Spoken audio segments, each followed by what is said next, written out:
We are not our events. We're Right. not what happened to us. And how often have we heard people say, I mean, that becomes their identity. Oh, I'm a victim of this or a victim of that. Or I agree with the language, and yet it doesn't solve the problem to say, no, I'm a survivor of this and a survivor of that.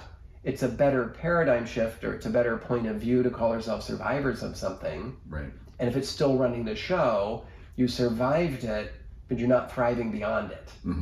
And so how do we get there? Because if we can dissolve it, it doesn't matter whether you were a victim of it or a survivor of it, you are now thriving again. Right. Because you cleaned the dust off. And I know that somebody might be saying, well, it's not dust. You don't understand. This is heavy shit. This is like mud. This is layers of what? Right. Got it. Yeah. Totally got it. Right. And I really appreciate that. Got some mud in my own life, right? Yeah. And we can shovel the mud off. If it's not as easy as dusting, sometimes we're shoveling mud off. So let's shovel the mud off. Yeah.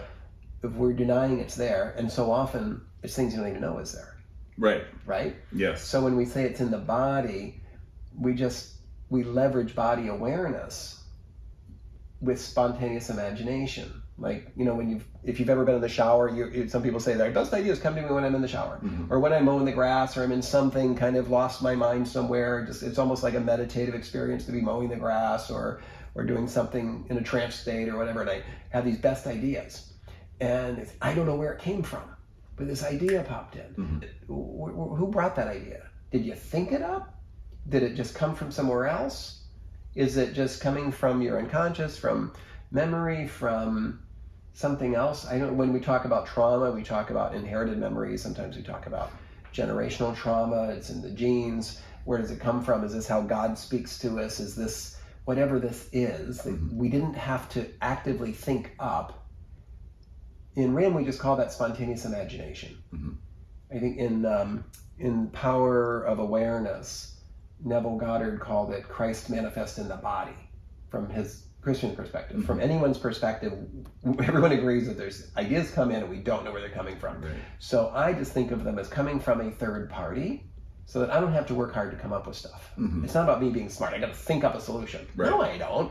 If I just sit with it, if I sit in meditation, it'll pop in. In RIM, we engage the thinking mind. We don't try to ignore it. Stop your thoughts. Right. It doesn't work. No, it doesn't. Notice the thoughts. Bring them to the party. If we can just engage and allow the thinking mind to come along as a partner, but not being in the driver's seat. Right. So then if you close your eyes, immediately you're looking inward. You don't have to. Some people say, no, I'm not comfortable closing my eyes. If we just soften our gaze, we turn our attention inward, and with a little guidance, we are very easily finding body sensations. Well, I'm just feeling whatever it was. You might be feeling uneasy in your stomach or something. You're feeling your chest pounding. You're feeling tingly in your skin. Whatever someone feels is what they feel. Right. Sometimes it just feels calm. They feel nothing. Oh, perfect. So you don't have to be good at it to be good at it. You're perfect at it. If they say, I got nothing, that's perfect. Right. But we're aware of it. And as we dip into that and the thinking mind stops running the show, things start to spontaneously show up. And through that journey, then the memories pop in, or someone from your life shows up, and we engage with that instead of running from it. Because we, in our culture, tend to run from scary emotions, like running from a burning building. Right. That's natural. And first responders are trained to run towards the burning building. We do not run towards dangerous feeling emotions. Right. And so we can create a sense of felt safety so that we can allow the emotions to show up.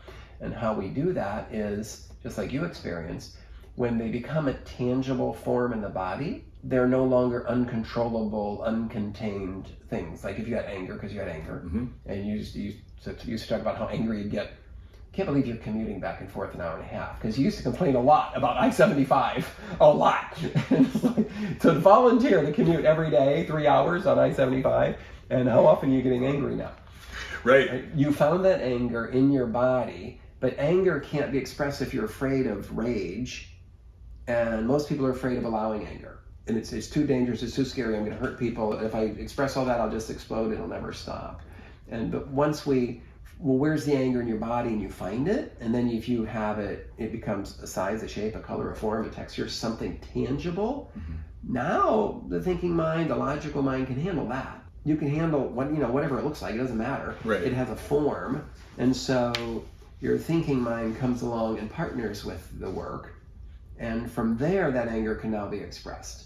We can tap into it, have it make some sense, and create a sense of safety around it so that that anger can be safely and responsibly released and expressed out loud until it is dissolved. Yes. Right? And it has to be from the perspective of where it began. It isn't talking about the anger. Well, who are you mad at? Well, what would you want to say to them? That stuff, I guess it works for some people, some of the time. Right. It's not all that effective. What is much more effective, and what the research supports, is that when you get into the perspective from whatever place, time, place, person, where that began, and express it from that perspective. And it's called the subject-object shift. We shift into this other perspective and express from there. It's very, very different. And how we express it is important. How to create the safety so that it's safe to express it, because it probably wasn't safe to express that anger when you were 7. Right. But expressing it in this pretend experience, this pretend environment that feels real and is made to feel real intentionally and to be safe, now your nervous system will treat that real expression of the anger from the perspective of your 7-year-old self as a real event. This is an emotional memory. It's real. Right. Right? So now the nervous system is no longer holding on to that anger that you've had since you were 7. It's like you've time traveled back to being 7, closed that loop, expressed all the anger that you bottled up at the time and held on to for decades, and now expressed it. So now, coming back to your adult self, now you're a man who isn't holding on to decades of anger. Right. And now you have a memory of being a 7-year-old who stood up for himself and felt safe. Or didn't even have to stand up for himself because he felt safe and didn't need to whatever. And you have that memory as if it's real. Factual memory is intact. You know that was pretend. Right. And yet it feels real. And it feels different. Right. It does feel very real, especially when you're in it. And the rest of the public is safer having you driving on I-75. You're not getting all pissed off at everybody else that's on the road with you when they shouldn't be.